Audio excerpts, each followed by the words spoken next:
Good morning. Good morning, Kelly. How are you? Good. How are you? Thank you so much. Good. Can you hear me okay?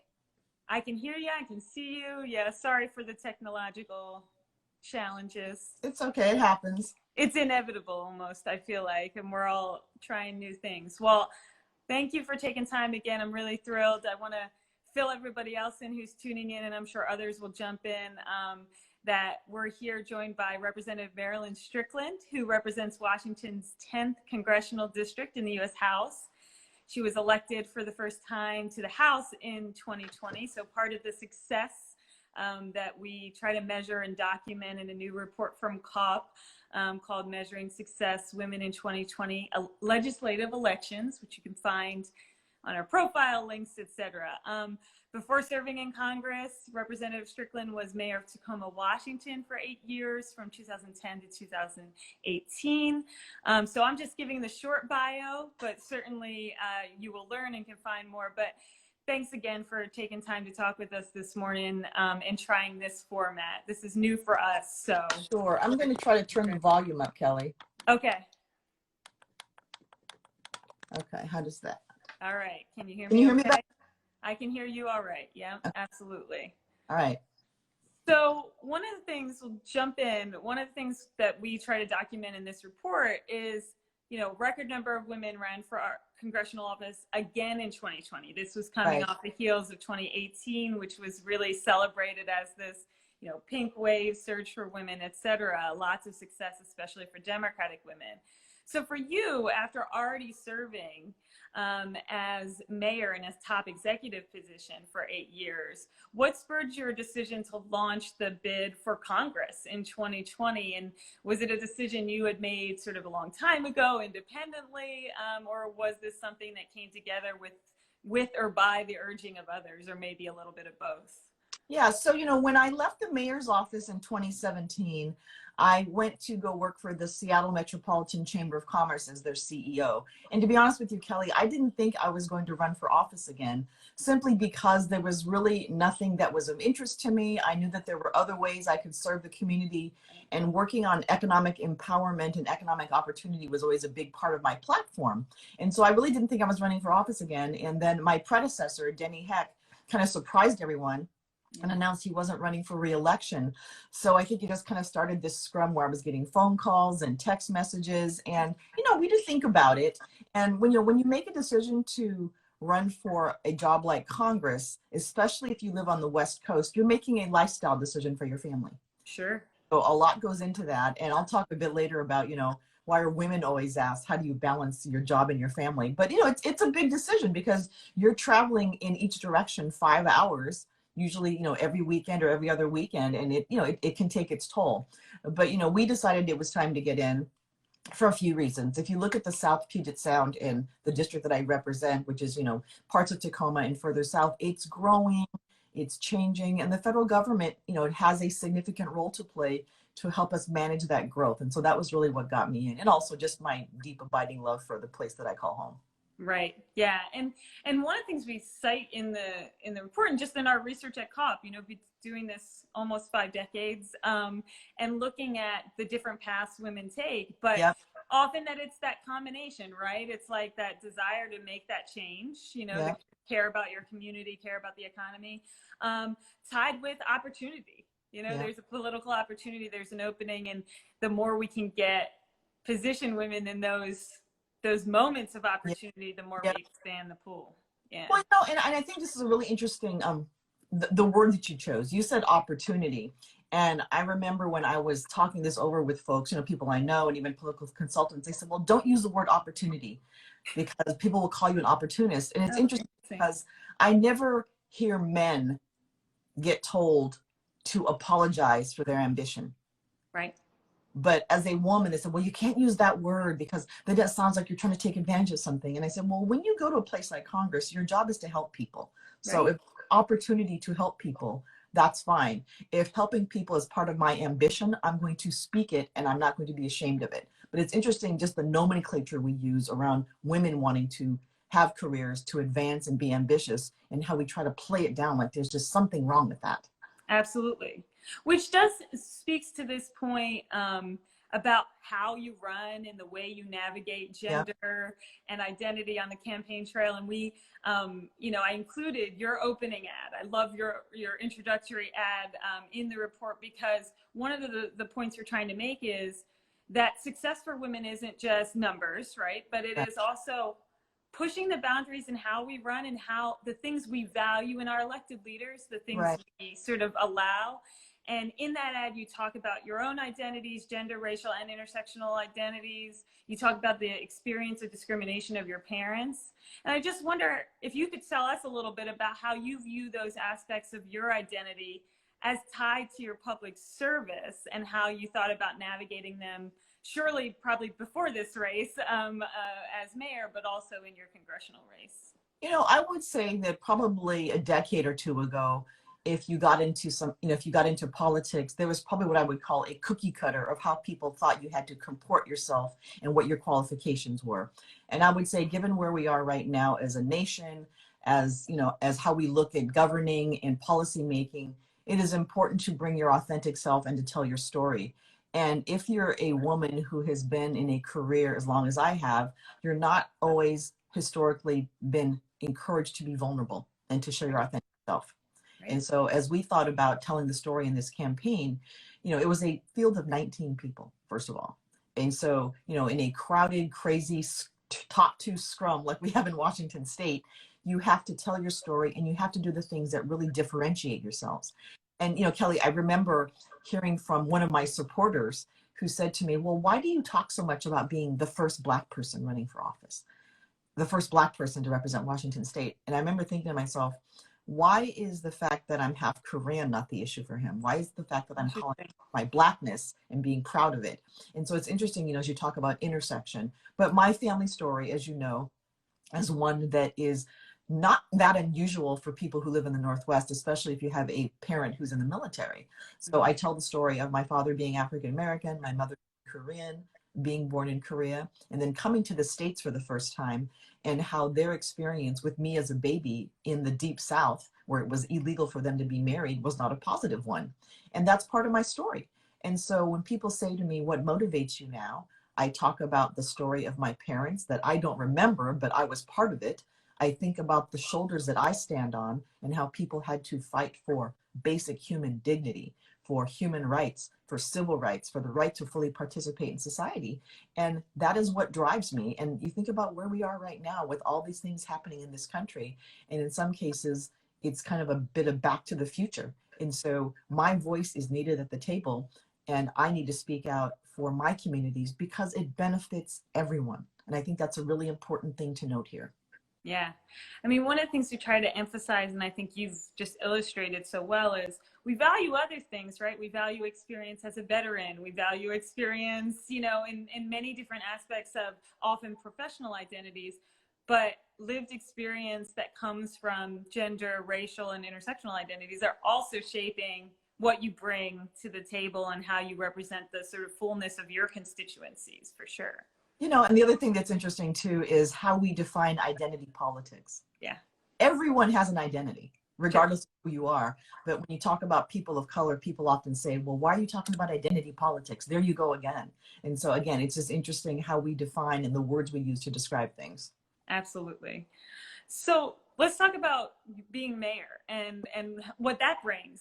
Obviously, that's another sort of area of qualifications and experience that you bring to Congress that's very necessary. We were looking at the list, and surely there are other mayors, but it is more common that folks are coming from the state legislature. They're coming from sort of that aspect of politics. So sort of in what ways did your time as mayor of Tacoma help you while campaigning, and also how's it help you in doing your work in Congress? Well, thank you for that question, Kelly. You know, when I was on the campaign trail, I talked about being mayor as a strong qualification for going to Congress. And there are, from what I understand, 30-something former mayors who are in Congress right now. And even the Secretary of Transportation is a former mayor. The Secretary of HUD is a former mayor. And for me, bringing that lens of understanding how local government works is so crucial given what we're experiencing right now in this country. I would also say too, you know, understanding that when you're a mayor, you know, I'm a lifelong Democrat, but in Tacoma, you ran as a nonpartisan. And so my focus was on the problem at hand, not necessarily partisan politics. So that's been a shift for me.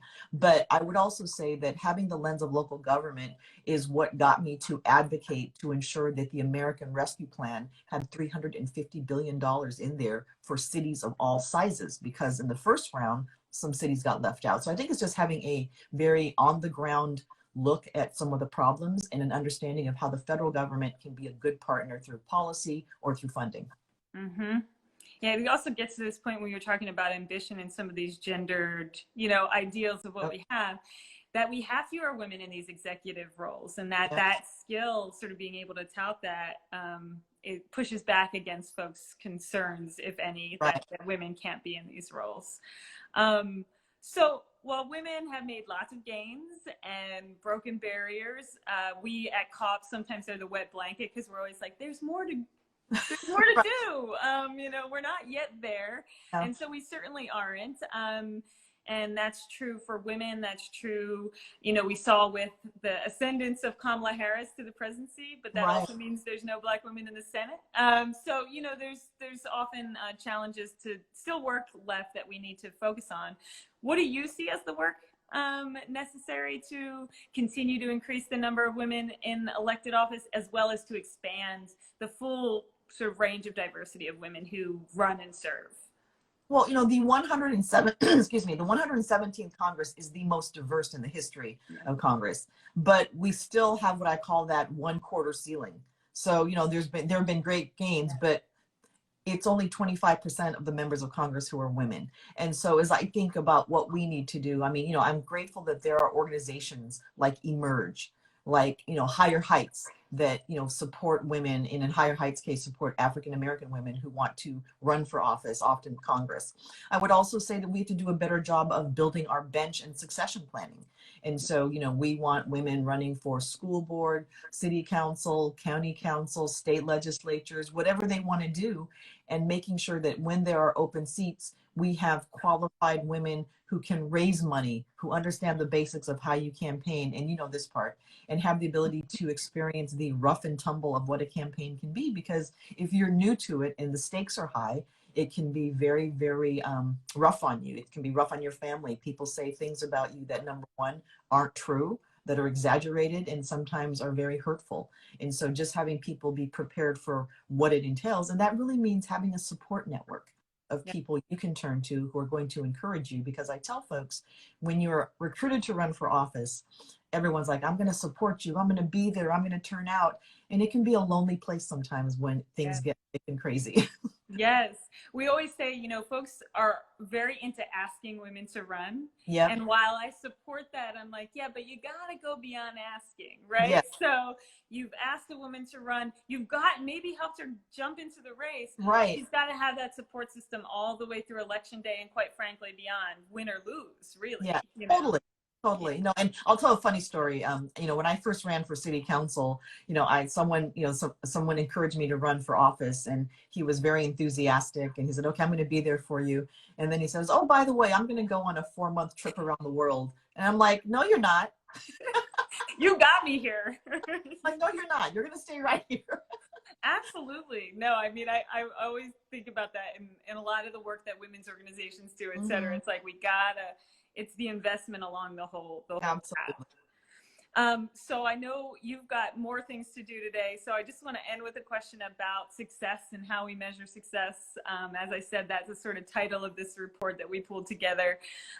So our sort of argument is there's lots of ways to measure success. Right. So we've been keeping track of the numbers for 50 years, but there are ways to look at success for women that go much more beyond how many candidates, how many women are in office, et cetera. But how do you look at it? How do you measure success for women in American politics? So, you know, I would say, first of all, the numbers do count because we need the data points. Yeah. I would say that making sure that the women who we count are also a reflection of the entire community, so that we're including women of color, that we're including women from the LGBTQ community, so that is a full representation of all the things that we are. I think that's important. And then, of course, the policy making. And this is, it varies depending on the body that you're part of. If you were in a blue state with a Democratic majority in both chambers, it's a lot easier to say I was successful. Right. If the U.S. House of Representatives with a slim majority and a Senate that needs 60 votes, it's going to be a little different. But here's how I would look at success. I tell people that, when you have the privilege of serving as an elected official, passing legislation is not the only way you measure success. And I say this because one of my colleagues I spoke with, when I was considering running for Congress, she said to me, she said, don't think that passing a bill is the only way you're going to be successful. You have a platform. You can speak out. You can advocate. You can gather people. You can start initiatives. So use your power and your platform to do a lot of good for a lot of people. I think that's a really good way to think about it. And then finally, the ability to address some of these things for me, I always come back to economic opportunity and economic power, because so much of that is tied to social and political power. And so we know that the systems that we operate in as women, especially as women of color, do not always welcome us into positions of power and authority, the social, political, and economic systems. But economic empowerment, being able to live securely, to have your basic needs met, to build wealth, especially because of the wealth gap that exists between communities of color and white communities. Those are some of the things that you can have an effect on as a member of Congress, as a city council member, as a member of the state legislature, as a governor, as a president, all the things, as a mayor, all the places where we need to show up. So that's really my message here at the end of the day. I believe that economic empowerment can often lead to social and political empowerment. Absolutely. And I would add on success that simply folks seeing you empowered, and we have a hard time in political science, in academia, measuring the importance of symbolic representation. But I really truly believe it. We see it and hear it. I'm sure you do as well.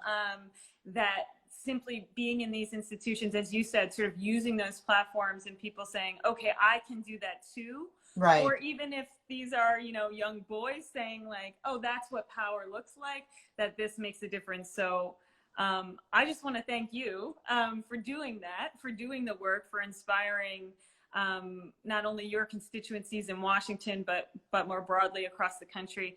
And, for those of us who try to work for getting more women in office, we're really grateful of the women who do the work, who walk the walk. And so provide us all those examples to share with people about why it's so important that you're at the table. So thanks for taking the time this morning. Good luck in the rest of this first year of first term in Congress, and we're really grateful for the work that you're doing. Great. Well, thanks so much for having me, Kelly, and thank you so much to the center for all the work that you do to bring the receipts, show the data, and to really encourage women to support each other and to run for office. I do appreciate the work you do. Absolutely. We're glad to do it, and everybody who's tuning in should follow Representative Strickland on this account, on her Twitter account, and elsewhere to follow the great work. And then also, if you're interested in reading the longer report about what happened in women's success in 2020, it's at womenrun.rutgers.edu. Thank you again. Have a great day. Have a great rest of your week. Great. Thanks, everyone. Thank you.